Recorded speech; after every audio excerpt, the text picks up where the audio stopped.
लिखा हुआ है कुंभा। भारतीय इतिहास में उस समय सबसे महत्वपूर्ण कोई राजा हुआ था तो कुंभा हुआ था। तो कुंभा के बारे में आप नोटिस भी करना, आप पुराने पेपर देखना, और ये तो वैसे ही करना, मैं बता रहा हूं कि आप जब ये तैयारी शुरू कर रहे हैं तो आपके पास में प्री के और मेंस के दोनों के पुराने पेपर होने चाहिए। और आप जब भी कोई टॉपिक हो जाए, खत्म हो जाए, तो उससे संबंधित क्वेश्चन देखा करो, क्या सवाल पूछा हुआ इससे। उसे देखो, दो चीजें होती है, एक तो अपने को यह पता चलता है कि क्या पढ़ना है और क्या नहीं पढ़ना है। कई बार अपने फालतू में धूल में लठ मार रहे होते हैं, इधर उधर की दूसरी चीजें पढ़ रहे होते हैं।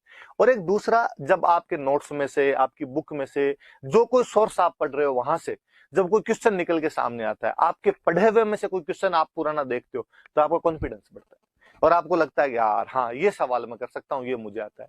आपका टीचर पे कॉन्फिडेंस बढ़ता है, आपको लगता है कि नहीं यार, ये पढ़ा रहा है, ये थोड़ा ठीक तो है। वरना हमेशा अपने मन में डाउट रहता है कि यार, ये मास्टर बता तो रहा है, ये बात सही होगी या नहीं होगी, पर बाद में लगता है कि नहीं यार, ये इन्होंने बताई थी, ये बात इस प्रकार से यहाँ पर आई हुई। तो कुंभा याद ही रखना आपने, कुंभा का टाइम पीरियड तक याद रखना। बाकी मैंने कहा था सन याद नहीं रखने, पर कुछ कुछ जो इंपॉर्टेंट होंगे मैं बता दूंगा, ये देख लो आप। लगभग 35 साल शासन किया था। 1433 से लेके 1468 के बीच का जो शासनकाल है, 1433 से लेके 1468 तक उसका जो रूलिंग पीरियड रहा था, वो अपने याद रखने वाली सी बात। कुंभा के बारे में कुछ ही पूछ ले। मुझे याद है 2012 के मेंस में उन्होंने क्वेश्चन पूछ लिया था कि कुंभा के पापा का नाम क्या था। अब यूं तो अक्सर हम देखते हैं कि यार राजा महाराजाओं के माँ बाप के नाम याद करने लग जाऊं तो कितने होते हैं, पर अपने सबके याद नहीं करने, पर कुंभा जैसा कोई महत्वपूर्ण राजा हो उसके तो याद करने पड़ते ही है। तो कुंभा के पापा का नाम क्या था, अभी बार बार हम पढ़ ही रहे हैं, मोकल। अब पापा का याद करो, फिर मम्मी को क्यों छोड़ो पीछे, मम्मी का ही याद कर लो। तो मम्मी का नाम था सौभाग्यवती परमार। सौभाग्यवती परमार। तो कभी कोई पूछ ले भाई माता पिता का नाम बताइए, तो दोनों याद रख लेना कि पिता का नाम तो था मोकल और मम्मी का नाम क्या था, सौभाग्यवती परमार। कोई कोई जो राजा होता है उसकी दो उपलब्धियां हो सकती है, सीधी सीधी। अच्छा, अट गया ये, वापस लिख लो। मोकल तो पिताजी का नाम है और मम्मी का नाम है सौभाग्यवती परमार, ये उसकी मम्मी का नाम। किसी भी राजा की दो प्रकार की अचीवमेंट हो सकती है, या तो उसकी पॉलिटिकल अचीवमेंट हो सकती है या उसकी कल्चरल अचीवमेंट्स हो सकती है। ज्यादातर राजाओं की हम पॉलिटिकल अचीवमेंट देखते हैं, क्यों भाई, राजा का काम युद्ध लड़ना, संधियां करना, इस प्रकार के हुआ करते थे। पर इतिहास में कुछ कुछ राजा ऐसे हुए हैं जिन्होंने कल्चर को भी खूब सारा विकास किया है, कल्चर में भी खूब सारी बढ़ोतरी की, उसको प्रमोट किया। और मैंने तो आपको पहले दिन ही बात बताई थी, बात कि इसीलिए मिडिवल हिस्ट्री इतनी इंपॉर्टेंट हो जाती है, क्योंकि ये कल्चर के साथ जुड़ा हुआ पार्ट। और जिन राजाओं ने कल्चर को प्रमोट किया था, उन राजाओं में, राजस्थान के राजाओं में सबसे महत्वपूर्ण कोई नाम आता है तो कुंभा का नाम आता है। कि कुंभा ने अलग अलग क्षेत्रों में, सब प्रकार की गतिविधियों के अंदर, कि कंस्ट्रक्शन में उसने, लिटरेचर के अंदर उसने, म्यूजिक के अंदर उसने, सब चीजों में अपना कहीं ना कहीं योगदान दिया था। इवन कहा जाता है कि आजादी के बाद में कुंभा पर कमेटी बनी थी और कहा कि नहीं यार, एक आदमी इतना कर ही नहीं सकता है, एक ही आदमी ने ये सब कैसे कर दिया, और एक आदमी को इतनी सारी चीजों की जानकारी कैसे हो सकती है। लेकिन उसका भी रिजल्ट यही था कि नहीं साहब, कुंभा बड़ा महत्वपूर्ण राजा हुआ था, इंटेलिजेंट बंदा था, वो सब कर सकता है। तो आज हम किसके बारे में पढ़ेंगे, कुंभा के बारे में पढ़ेंगे। अब थोड़ी सी रील बैक में आपको थोड़ा सा पीछे लेके चलता हूँ, थोड़ा सा वहां से आप सुनिए, जहां हमने परसों कहानी खत्म की थी कि चाचा मेरा और महपा पंवार नाम के तीन आदमी हैं, और वो तीन बंदे मोकल को उसके कैंप के अंदर घुस के मार देते हैं। राजसमंद में झीलवाड़ा नाम की जगह पर उनका कैंप लगा हुआ है। गुजरात के अहमद शाह से युद्ध करने की तैयारी में वहां पर बैठे हुए, और चाचा मेरा महपा पंवार ने मार दिया। आपने उस दिन यदि सुना होगा अंत तक, तो आपने ये भी सुना होगा कि वो कुंभा को भी मारना चाहते थे, परंतु जो मोकल के पक्षधर या कुंभा के पक्षधर लोग थे, उन्होंने कुंभा को वहां से भगा दिया। कुंभा भाग के चित्तौड़ आया, अपनी दादी हंसाबाई को सारी कहानी बताई। उधर चाचा मेरा और महपा पंवार मारने के बाद वो भी भाग गए, पहाड़ियों के अंदर कहीं भाग जाते हैं। और कहा तो ये जाता कि वो मालवा की तरफ भाग गए थे, क्योंकि मेवाड़ से आगे मालवा की बाउंड्री शुरू हो जाया करती थी, तो मालवा की तरफ उधर भाग जाते हैं। कुंभा हंसाबाई के पास आया, उसने रोते रोते सारी बात बताई कि दादी ऐसी ऐसी बात हुई, पापा को तो उन्होंने मार दिया। किसने? तो चाचा मेरा और महपा पंवार ने। किधर गए? तो वो तो आगे भाग गए पहाड़ियों के अंदर, और मुझे भी जैसे तैसे करके वहां से बगैर मैं आपके पास में। अब बेचारे हंसाबाई को टेंशन थी। हंसाबाई को लगा कि जिन लोगों ने बेटे को मार दिया है, क्या पता वो पोते को भी मार दे, और अब तो मेरी यही बचा है, इसको कोई मार देगा तो फिर तो कोई धनी धोरी कौन है, फिर चित्तौड़ कौन संभालेगा, कौन बचाएगा।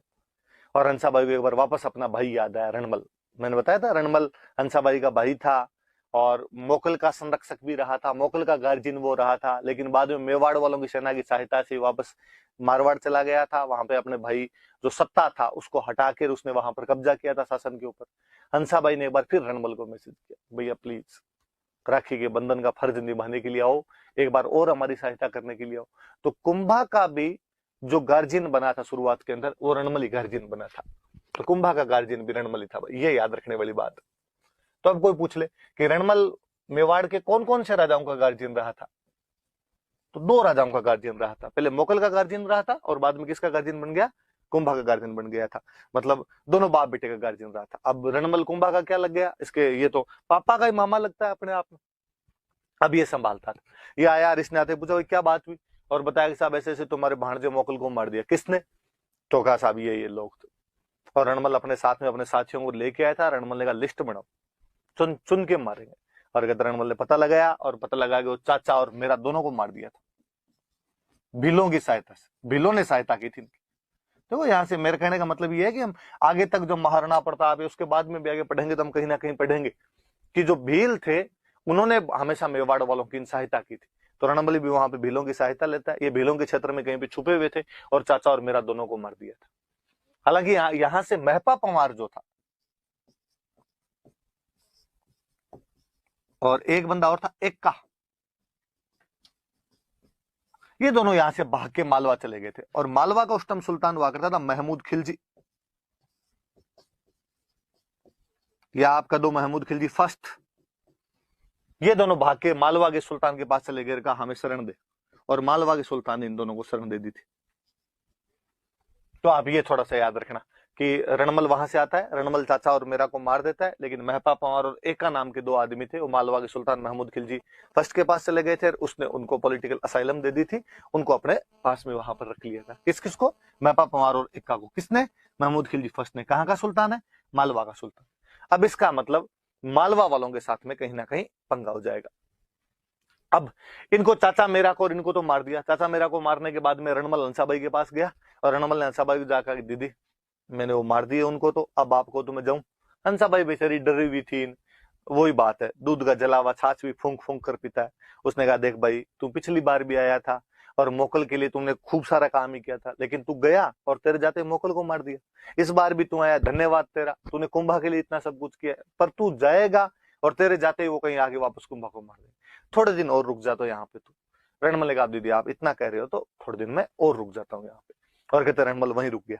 और रणमल ने अपने जो बाकी भाई बेटे थे उन सबको भी बुला लिया और बुला कर भाई यही है जो अपने को यहाँ की व्यवस्था पूरी देखनी पड़ेगी। अब वहां मेवाड़ के अंदर रणमल का जो इन्फ्लुएंस था वो बढ़ने लग जाता है, रणमल का जो प्रभाव था वो बढ़ने लग जाता है। मैंने और बताया था रणमल मारवाड़ का था, मारवाड़ वाले राठौड़ थे। इसका मतलब अब वहां पे किसका इन्फ्लुएंस बढ़ने लग गया था, राठौड़ों का इन्फ्लुएंस बढ़ने लग गया था। और जबकि मेवाड़ वाले खुद कौन थे, गोहिल, और गोहिलों में भी कौन से गोहिल, सिसोदा वाले गोहिल थे, तो सिसोदिया थे। तो अब वहां पे मेवाड़ में साफ साफ दो गुट बन गए। मेवाड़ के अंदर दो गुट बन गए, एक गुट बन गया राठौड़ों का और एक गुट बन गया सिसोदियों का।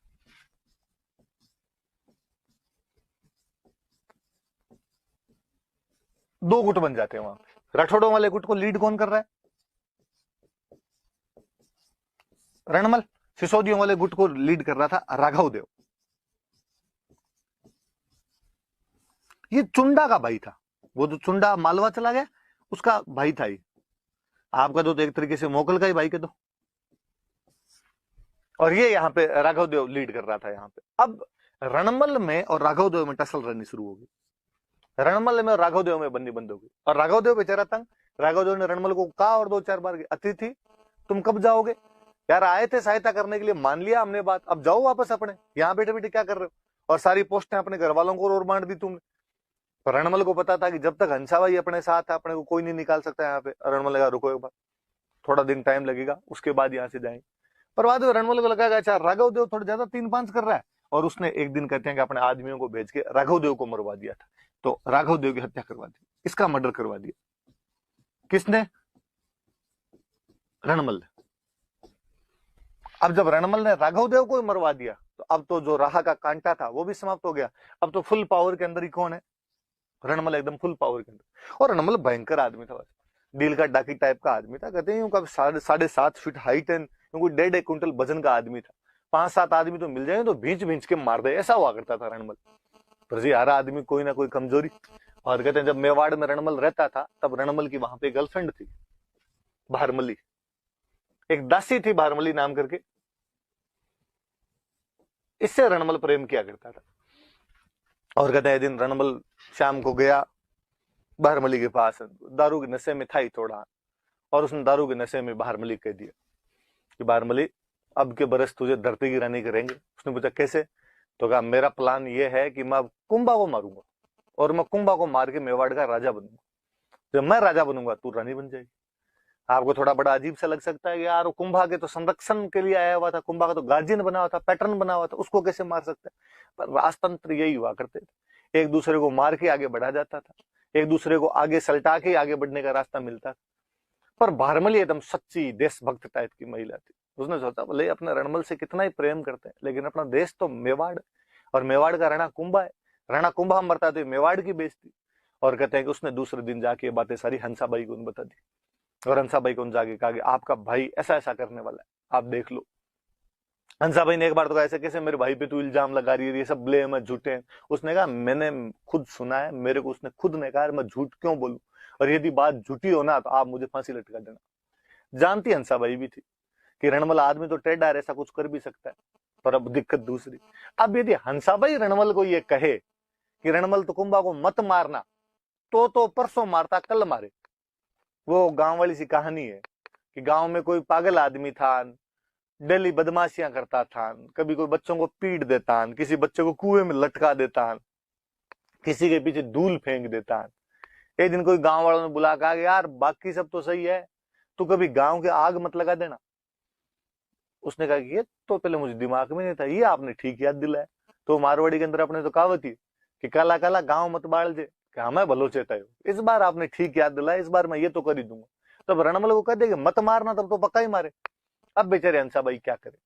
तो हंसाबाई को याद आया चुंडा, जो चुंडा कभी हंसाबाई के डाउट करने की वजह से मालवा चला गया था, जो चुंडा मोकल का संरक्षक बना था, जो चुंडा मेवाड़ का भीष्म है, जो मालवा के अंदर वहां नौकरी कर रहा है, वो याद है। और हंसाबाई ने चुंडा के पास मैसेज किया कि चुंडा जी अब ऐसी भी क्या नाराजगी है, कितने दिन हो गए आपको गए हुए, जहां बर्तन साथ रहते हैं वहां आपस में खटकते ही हैं, लड़ाइयां किसके घर में नहीं होती। मैं तो उल्टी आपकी सौतेली माँ हूं, लोग तो वैसे इल्जाम लगाते हैं कि सौतेली माँ इसलिए घर से भगा दिया, अब आपको आ जाना चाहिए, जो बातें हुई कहा सुनी हुई उन सबको छोड़ दिया जाना चाहिए। चुंडा बेचारा खुद भी तंग आया हुआ था, मालवा में नौकरी करता करता वहां पे। चुंडा ने हाथों हाथ वापस मैसेज किया कि आना कब है आप, तो ये बताओ। तुम तो सवेरी वाली गाड़ी से ही आ जाओ। अगले दिन भाई चुंडा वापस आ गया यहाँ पे। चुंडा वापस आया, चुंडा ने आगे पूछा भाई क्या बात हुई। चुंडा को पूरी बात तोल के बताएगी कि साहब ऐसे ऐसे आप गए, आपके जाने के बाद हमने रणमल को बुलाया, रणमल थोड़े दिन यहाँ रहा, उसके बाद वापस चला गया, लेकिन चाचा मेरा और मेरे पापा ने मोकल को मार दिया। हमने उसके बाद रणमल को वापस बुलाया, रणमल ने हालांकि चाचा और मेरा को तो मार दिया, लेकिन रणमल यहीं जम गया। राघव देव जी ने जब विरोध किया तो इसने राघव देव जी को भी मार दिया। और अब ऐसी खबरें हमने इसे सुना है, पक्के प्रूफ के साथ हमने सुना है कि ये कुंभा को मार के मेवाड़ का राणा बनना चाहता है, मेवाड़ का शासन अपने पास में लेना चाहता है। चुंडा ने कहा ऐसे कैसे, हमारे बाप दादों की बपोती है, ये हमारा राज्य, ऐसे कौन कैसे कब्जा कर सकता है, तो क्या किया जाए।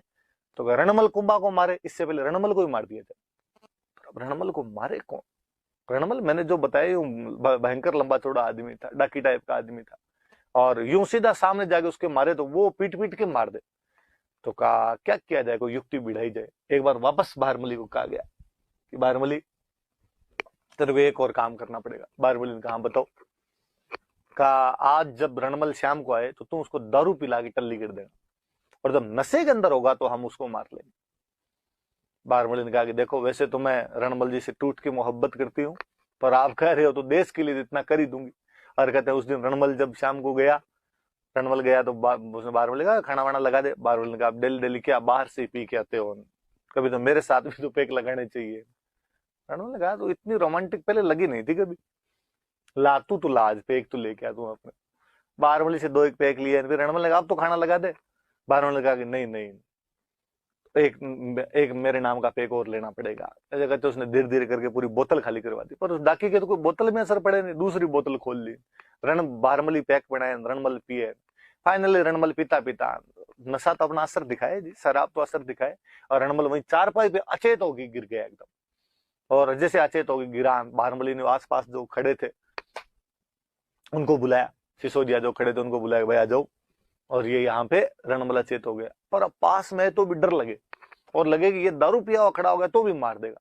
तो कहते हैं रणमल को चारपाई पे बांध दिया गया था। रणमल को बांधा चारपाई पे, हाथ और पैर बांधे उसका, फिर एक आदमी चाकू लेके छाती पे बैठा और उसने छाती पे चाकू मार। पर कहते हैं रणमल को जैसे चाकू लगे थे उसको होश आ गया था, और वो समेत चारपाई जो आदमी ऊपर बैठा उसको लेके खड़ा हो गया था और उसको दीवार के भिड़ा के मार दिया था। इतना ज्यादा मतलब यूं शक्तिशाली आदमी था रणमल। लेकिन इतने वो खूब सारे लोग थे, कोई तलवारों से कोई भाले से पड़ा, रणमल को मार दिया। तो रणमल को बारमली की सहायता से मार दिया गया था। कुल मिला के बारमली रणमल के साथ में बेवफाई कर गई थी। रणमल का बेटा था जोधा। जोधा जो आगे हम पढ़ेंगे, जिन्होंने जोधपुर की स्थापना की थी, वो वही मेवाड़ के अंदर था। और वो क्यों, उसके बाकी भाई, उसके अंकल सारे वहीं रहते। मैंने आपको बताया था कि रणमल ने अपने भाइयों को, अपने बेटों को, भतीजों को, सबको वहीं बुला लिया था।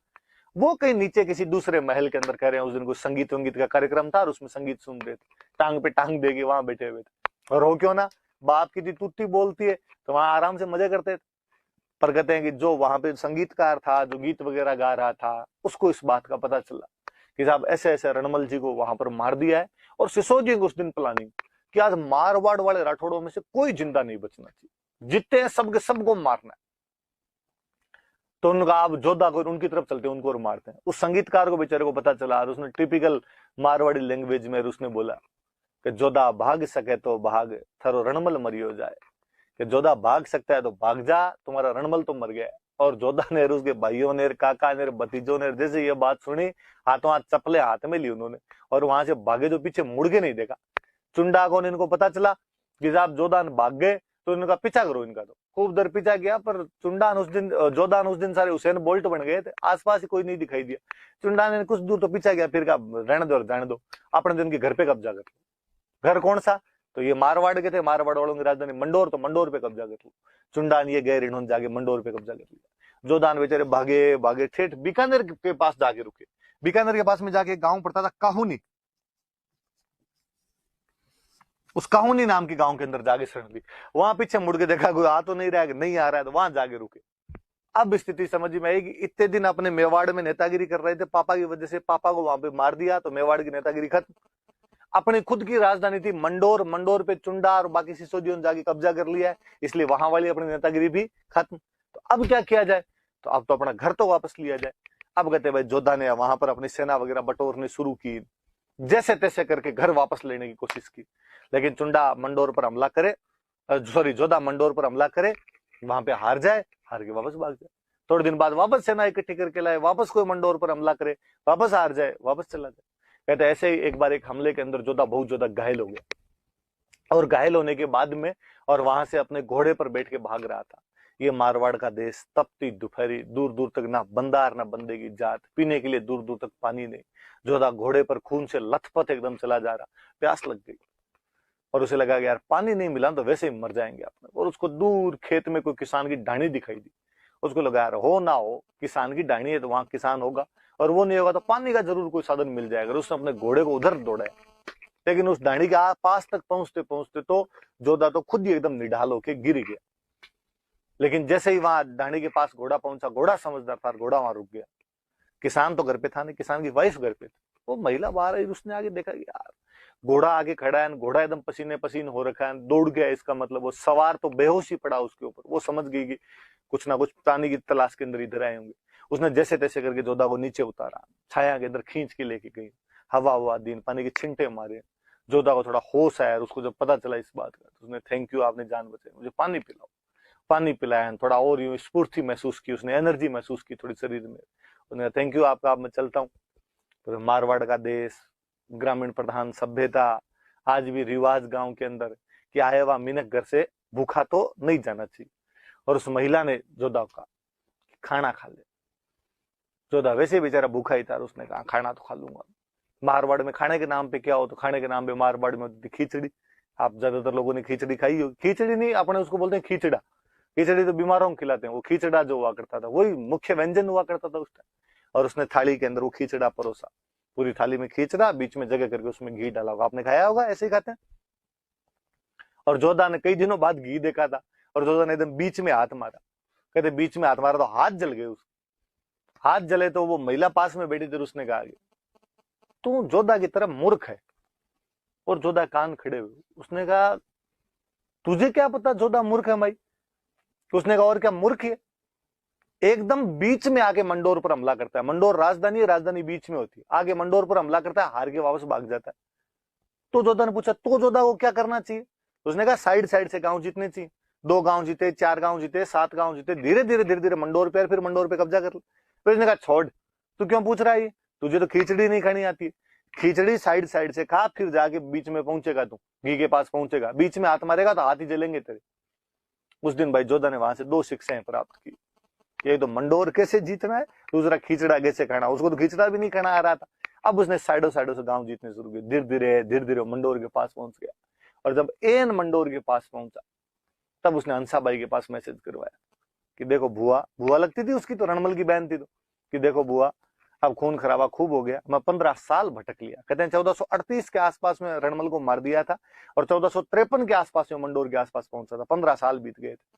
कहते हैं मैं 15 साल भटक लिया हूं, राज्य मेरा ही यही है। गलती थी तो पापा गलती थी, मेरी गलती नहीं, और गलती थी तो भी हमने भुगत ली। अब मैं मंडोर वैसे भी कब्जा कर लूंगा, यदि आप समझौता करवा के दिला दो सबसे अच्छी बात। हंसाबाई ने कुंभा को कहा कि कुंभा, मेरे घर वालों ने मेरी शादी इस घर के अंदर करके क्या सुख पाए? पहले जो मेरा भाई था रणमल, वो मेरे बेटे मोकल के लिए, तू मेरा पोता है, तेरे लिए बेचारा लड़ा, और अब मेरा ही जो भतीजा है उसको खुद का राज्य नहीं मिल पा रहा है, वो तो उसको दे दे। कुंभा ने जब दादी जी ने ये बात की तो कुंभा ने कहा ठीक भाई, अपने संधि कर लेंगे। और कहते हैं उसके बाद में जोधा मंडोर पर कब्जा कर लेता है, और कुंभा और जोधा के बीच में एक संधि होती है, आंवल बांवल की संधि। आगे हम पढ़ेंगे, पर ये थोड़ा सा फ्लैशबैक है, ये थोड़ी सी पुरानी कहानी है, तो थोड़ा याद रखना कि किस प्रकार रणमल वहां पे गया था, रणमल को वहां पे मारा गया, क्या क्या घटनाक्रम हुआ था, कैसे चुंडा वापस आया, वो सब चीजें आपके दिमाग के अंदर रहनी चाहिए। आगे पढ़ते हैं। देखो इसके बाद अपने, तो हम राजनीतिक उपलब्धियों से चलते हैं आगे। आगे लिखा हुआ एक, जो मैंने अभी बताया आपको, आंवल बांवल की संधि।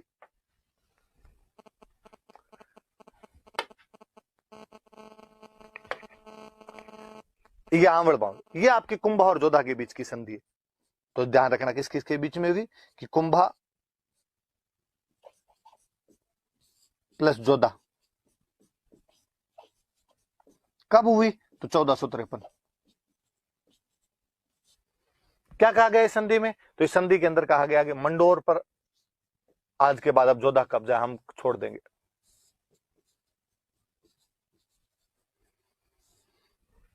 अब इतने दिन क्या था, इतने दिन मेवाड़ तो कुंभा का ही, मारवाड़ पे भी एक तरीके से कुंभा ने कब्जा ही कर रखा था। तो कहा गया कि भाई अब मेवाड़ मारवाड़ का विभाजन करो अलग से, तो फिर एक बाउंड्री बनाई गई, और कहा गया जितनी दूरी में आंवले की झाड़ियां हैं, आंवल आंवल एक मेवाड़ के अंदर झाड़ी होती है, हरी भरी एक झाड़ी होती है, जितनी दूर में आंवल है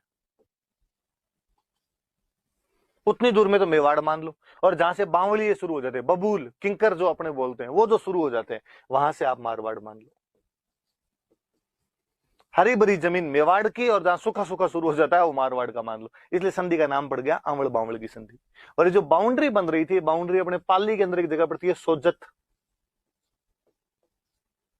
वहां सोजत में जाके बाउंड्री बन रही थी, इसलिए कहा गया सोजत अब मेवाड़ और मारवाड़ की बाउंड्री है। सोजत से इधर वाला इलाका तो इसको दे दिया मारवाड़ को, और उधर उधर वाली जो जगह थी वो किसको दे दी थी? मेवाड़ को। फिर जोधा ने सोचा यार अब इतने सालों की जो दुश्मनी थी उसको भुला ही देते हैं, इन्होंने संधि कर लिया अपने साथ में, ये सब कर ही दिया। तो जोधा ने कहा कि मैं मेरी बेटी की शादी, जोधा की बेटी थी श्रृंगार कंवर,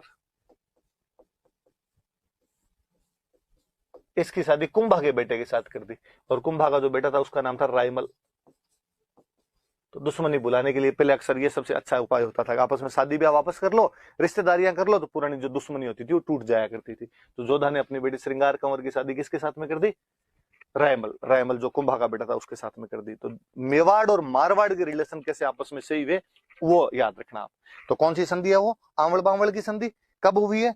1453, 1453। किस किस के बीच में? कुंभा प्लस जोधा। क्या कहा गया कि आज के बाद मंडोर किसका है? जोधा का। आंवल बांवल की संधि इसलिए कहते हैं जहां तक हरी भरी जमीन है, आंवले जैसी आंवले की झाड़ियों वाली जमीन है वो मेवाड़ की, जहां से बांवलिया बबूल शुरू होते हैं वो मारवाड़ का। बाउंड्री बीच में किसको बनाएगी? सोजत को, पाली के अंदर जगह पड़ती है। और जोधा की बेटी श्रृंगार कंवर की शादी किसके साथ में कर दी गई? कुंभा के बेटे रायमल के साथ में, ताकि दुश्मनी खत्म हो जाए। आप ये भी देखो, इससे ना कुंभा की डिप्लोमेसी भी झलकती है। कुंभा कहीं ना कहीं डिप्लोमेट आदमी है, वो ये समझता है कि यार पड़ोसियों के साथ में ज्यादा लंबे समय तक लड़ाई जारी नहीं रखनी चाहिए, पड़ोसियों के साथ में संबंध अच्छे होने चाहिए। मेवाड़ का पड़ोसी कौन? मारवाड़। फिर रिश्तेदार और थे, इसलिए इनके साथ वापस अपने दोस्ती कर ली जाए, तो यहाँ पे कुंभा इनके साथ में दोस्ती कर लेता है। तो कुंभा की पॉलिटिकल अचीवमेंट जो पढ़ रहे थे उसके अंदर एक तो ये मेवाड़ मारवाड़ का, चूंकि थोड़ा फ्लैशबैक चल रहा था इसलिए मैंने वहां से बताया, इसलिए बात सामने आ गई। अब आगे बढ़ते, ये याद रख लेना भाई, ये मैं वापस मिटा रहा हूं इसको। अब एक लिखा हुआ इसके अंदर सारंगपुर का युद्ध, क्या हुआ देखो। मैंने अभी बताया था कि रणमल को वापस बुलाया, रणमल ने आगे चाचा और मीरा को मार दिया क्योंकि वो मोकल के हत्यारे थे। मैंने बताया था महपा पंवार और एका नाम के दो बंदे थे, और वो भाग के मालवा के सुल्तान के पास चले गए, और मालवा का सुल्तान हुआ करता था महमूद खिलजी। महमूद खिलजी, कुंभा ने महमूद खिलजी के पास मैसेज किया कि महमूद खिलजी, ये भाई ये दो जो बंदे तेरे पास बैठे हैं ये मेरे पिता की हत्या में शामिल थे और इनको तू वापस दे। महमूद खिलजी ने मना कर दिया। महमूद खिलजी ने कहा नहीं साहब ये शरणागत है, इन्होंने असाइलम लिए हमारे पास में आगे शरण लिए, और शरण लिए हुए आदमी को वापस नहीं दूंगा मैं। कुंभा ने कहा मैं मारूंगा तेरे को, बाद में इनका तो जो होगा वो देखा जाएगा, तेरे पड़ जाएगी फालतू के अंदर। महमूद खिलजी ने कहा जो हो मैं इनको तो नहीं, इनको अपने पास में रखूंगा। महमूद खिलजी के मन में एक कोई दूसरी बात, कहते ऐसे ही एक कोई महमूद खिलजी का एक विरोधी और था, उमर खां, और उस उमर खां को कुंभा ने किसी टाइम में शरण दी थी, इसलिए उसके दिमाग में थी कि तूने मेरे विरोधी उमर खां को शरण दी थी, मैं ले तेरे विरोधियों को शरण दे दूंगा, मैं इसको महपा और एका पंवार को, सॉरी महपा पंवार और एका को शरण दे दूंगा। इस बात पे कुंभा को गुस्सा आया, कुंभा महमूद खिलजी पर हमला कर देता है। ये मध्य प्रदेश के अंदर एक जगह पड़ती है सारंगपुर, 1437 1437 एडी में युद्ध हुआ। किस किस के बीच में युद्ध हुआ? कुंभा और महमूद खिलजी के। तो याद रखना भाई, ये कोई युद्ध पूछ लेगा आपसे, कुंभा और महमूद खिलजी के बीच में युद्ध हुआ। कुंभा और महमूद खिलजी के बीच में कौन सा युद्ध हुआ? तो कुंभा और महमूद खिलजी के बीच सारंगपुर। सारंगपुर कहां पे पड़ता है? तो मध्य प्रदेश में। कब हुआ? तो 1437 में। किस बात को लेकर हुआ? एक तो अपने राज्य का विस्तार करना, साम्राज्यवादी महत्वाकांक्षा, वो तो याद रखनी है। एक ये भी याद रखना है कि महमूद खिलजी ने कुंभा के जो पिता के हत्यारे थे उनको अपने पास में शरण दे दी थी, इस वजह से भी कुंभा नाराज था और उसने ये युद्ध कर लिया था। कुंभा जीत गया।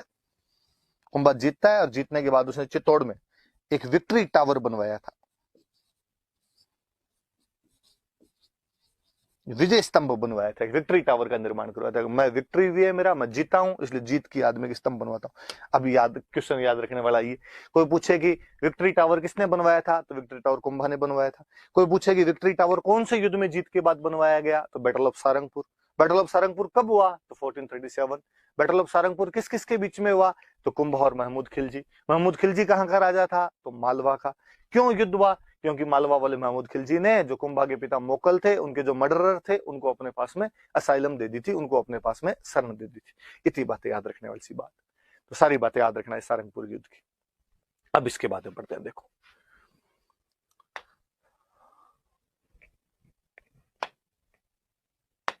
सारी बातें वापस। अब एक थोड़ी सी बात आगे और पढ़ते हैं। इस चंपानेर वाली संधि से पहले मैं एक बात और पढ़ाता हूं आपको। अपने यहाँ पे नागौर, नागौर में मैंने एक राजा बताया था, पिछले में मैंने बताया था, ऋषि श्रृंगी वाला अभिलेख कहता है कि नागौर में एक राजा था फिरोज खां, और मोकल ने उसको हराया था। फिरोज खां जब मर गया तो फिरोज खां का बेटा राजा बना यहाँ पे शम्स खां।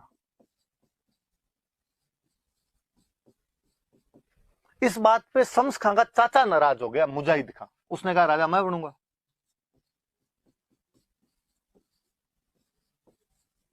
मुजाहिद खां नाराज हो जाता है, और मुजाहिद खान नाराज हुआ और मुजाहिद खान ने शम्स खां को हटा दिया और खुद राजा बन जाता है। कुल मिला के नागौर में एक सक्सेशन स्ट्रगल चल रहा है, उत्तराधिकार का युद्ध चल रहा है। दो लोग लड़ रहे हैं, एक शम्स खां और एक मुजाहिद खान नाम के दो लोग बंदे लड़ रहे हैं। शम्स खां भाग के कुंभा के पास में आता है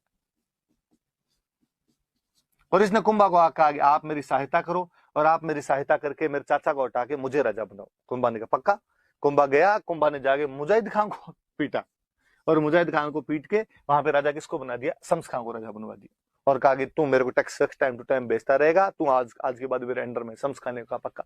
सिंपल कोई क्वेश्चन पूछेगा कि कुंभा ने कहा कि उत्तराधिकार संघर्ष में भाग ले लिया था, सक्सेशन स्ट्रगल में भाग कुंभा पार्टिसिपेट कहां कर लेता है? नागौर। किस किस के बीच में था? शम्स खां और मुजाहिद खान के बीच में। कुंभा सपोर्ट किसको करता है? शम्स खां का। कुंभा विरोध किसका कर देता है? तो मुजाहिद खान। मुजाहिद खान का तो इसने विरोध कर दिया और शम्स खां का इसने क्या कर दिया था? पक्ष ले लिया था, इसका सपोर्ट कर दिया था। अब शम्स खां बन गया। शम्स खां ने बनने के बाद थोड़े दिन तो कुंभा की बात मानी और बाद में कुंभा की बात माननी मना कर दी और इसने शम्स खां ने नागौर का जो किला था उसकी मरम्मत वगैरह करवानी शुरू कर दी। कुंभा गुस्सा है, कुंभा ने वापस सेना भेजी। इस बार शम्स खां को रहा है इसने। अब शम्स खां भाग के गया गुजरात के राजा के पास। गुजरात का राजा हुआ करता था कुतुबुद्दीन शाह। कुतुबुद्दीन शाह के पास गया और उसने जाकर देख, अपने दोनों मुस्लिम भाई है और मेरे को यार वहां राजस्थान में नागौर का राजा हूं और मेरे को कुंभा वहां पे पीटता रहता है, तू मेरी हेल्प कर। और शम्स खां ने अपनी बेटी की शादी और कुतुबुद्दीन शाह के साथ कर दी। कुतुबुद्दीन शाह गुस्सा गया, यार ऐसे कैसे हमारे भाई को वहां कुंभा पीट सकता है? कहते कुतुबुद्दीन शाह ने और सेना भेजी और कुतुबुद्दीन शाह ने सेना भेजी। कुतुबुद्दीन शाह ने सेना भेजी तो कुंभा ने उसको भी हरा दिया। कुतुबुद्दीन शाह को भी कुंभा हरा देता। गुजरात का राजा कुतुबुद्दीन शाह। अब कुतुबुद्दीन शाह हार के चला गया। ये बात मालवा वाले महमूद खिलजी को पता चली। महमूद खिलजी जो मालवा वाला पहले सारंगपुर वाले युद्ध में हार के गया था, उसको ये बात पता चली कि कुंभा ने गुजरात के राजा कुतुबुद्दीन शाह को भी हरा दिया। दुश्मन का दुश्मन हमेशा दोस्त होता है। फिर दूसरी बड़ी बात, जिन लोगों के दुख एक जैसे होते हैं वो लोग आपस में अच्छे दोस्त होते हैं। कुतुबुद्दीन शाह और महमूद खिलजी, एक मालवा का राजा एक गुजरात का राजा, दोनों का दुख एक। दोनों का दुख एक कौन? तो दोनों का दुख एक कुंभा। इसलिए दोनों आपस में दोस्त बने। और कुतुबुद्दीन शाह जो था वो महमूद खिलजी जो था, महमूद खिलजी अपना एक बंदा कुतुबुद्दीन शाह के पास भेजता है। कुल मिलाकर महमूद खिलजी कुतुबुद्दीन शाह से बातचीत करता है और उसने कुतुबुद्दीन शाह को जाग कहा कि यार मेरे को, महमूद खिलजी ने कहा, मेरे को कई साल पहले कुंभा ने हरा दिया था। कुतुबुद्दीन शाह ने कहा मी टू, मेरे को अभी अभी जस्ट उसने और पीटा है, मुझे और मारा है उसने। तो कहा क्यों ना अपने दोनों मिले और मिलके कुंभा को हरा दे। कहा यार ये वाली बात सही। तो इस बार महमूद खिलजी और कुतुबुद्दीन शाह दोनों मिले, मतलब मालवा का राजा और गुजरात के राजा मिले और 1456 में दोनों एक संधि करते हैं, चांपानेर की संधि। दोनों ने एक संधि कर ली वहां, चांपानेर की संधि गुजरात में जगह पड़ती है।